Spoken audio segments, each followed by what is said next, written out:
এই veg Manchurian আজকে আমি পেঁয়াজ রসুন ছাড়া বানিয়েছি। সম্পূর্ণ নিরামিষভাবেও কিন্তু ভেজ মাঞ্চুরিয়ান খুব সুন্দরভাবে বানানো যায়। এখানে আমি একটি পাত্রের মধ্যে নিয়ে নিয়েছি গ্রেড করা ফুলকপি, বাঁধাকপি আর গাজর। এই তিনটি সবজি আমি গ্রেডারের সাহায্যে গ্রেড করে নিয়েছি। আপনাদের কাছে যদি গ্রেডার না থেকে থাকে তাহলে খুব ছোট ছোট করে কেটে নেবেন। এরপর আমি এখানে নিয়ে নিয়েছি খুব ছোট ছোট করে সাইজে কেটে নেওয়া বিনসের টুকরো, ক্যাপসিকামের টুকরো, আদা বাটা, গোলমরিচের গুঁড়ো, টমেটো সস 1 চামচ, পরিমাণ মতো নুন আর কর্নফ্লাওয়ার দিয়ে দিয়েছি। দিয়ে সমস্ত কিছু একসাথে বেশ ভালোভাবে মাখিয়ে নেব। সমস্ত কিছু বেশ ভালোভাবে মাখিয়ে নেবার পর হাতের মধ্যে তেল মাখিয়ে নিয়ে এই রকম গোল আকারে গড়ে নেব। তারপর কড়াইয়ের মধ্যে সাদা তেল গরম করতে বসিয়ে দেব। তেল যখন খুব ভালোভাবে গরম হবে মাঞ্চুরিয়ানগুলো দিয়ে দেবো ভাজার জন্য।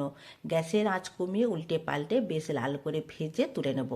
তারপর একটি বাটির মধ্যে নিয়ে নেব বড় চামচের 1 চামচ চিলি সস, 2 চামচ টমেটো সস আর 1/2 চামচ সয়া সস দিয়ে দেবো। তারপর সমস্ত সস একসাথে বেশ ভালোভাবে মিশিয়ে নেব।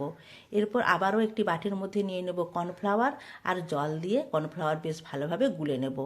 এরপর কড়াইয়ের মধ্যে দিয়ে দেবো তেল, ওর মধ্যে দিয়ে দেবো কাঁচা লঙ্কা কুচি, আদা কুচি অল্প ভেজে নিয়ে ওর মধ্যে দিয়ে দেবো ক্যাপসিকামের টুকরো।